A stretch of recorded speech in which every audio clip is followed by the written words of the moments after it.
तर आता भाजी फोडणी देत आहे। कढईमध्ये टाकलेला आहे कांद्याचा पेस्ट, कांदा, टमाटर, हिरवी मिरची आणि जरा जे टाकले होते थोडेसे मसाले एक ते, आणि आता त्याच्यासोबतच टाकत आहे अद्रक लसूणची पेस्ट 2 ते 3 चम्मच बस झालं। आता याला शिजू देत आहे छान तेल उतरेपर्यंत। तर याला आता मी कमी आचेवर शिजू देत आहे। आणि आणखी मला आता टमाट्याची चटणी बनवायची आहे। माझी आई खात नाही ते, तर टमाटरची चटणी बनवून देत आहे तिला 2 टमाटरची। यामध्ये आता टाकला आहे तिखट, हळद, कस्तुरी मेथी आणि गोडा मसाला।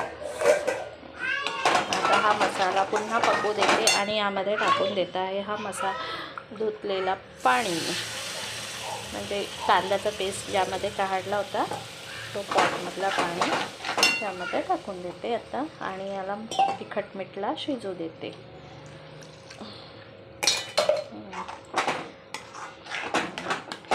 याला मी छान शिजू देत आहे आणि इकडे मांडला आहे भात। कलर सुटलेला आहे, तेल सुटत आहे, आणखी थोडा सुटू द्यायचा म्हणजे लालसरपणा आणखी छान म्हणजे तिखट पकून जाणार छानपैकी। पकलाला आहे आणि आता मी टाकत आहे यामध्ये बॉईल केलेले पोटा आणि कलेजी। ठीक आहे,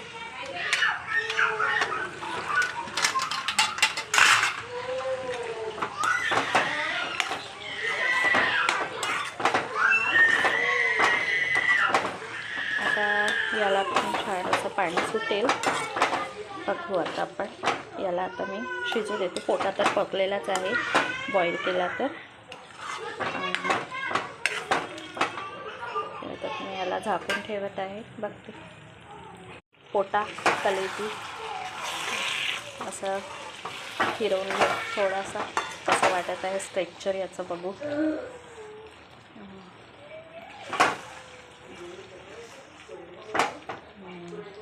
पकायचे आहे, थोडासा आपण धनिया मारून देऊ याच्यावर की नाही टेस्टसाठी।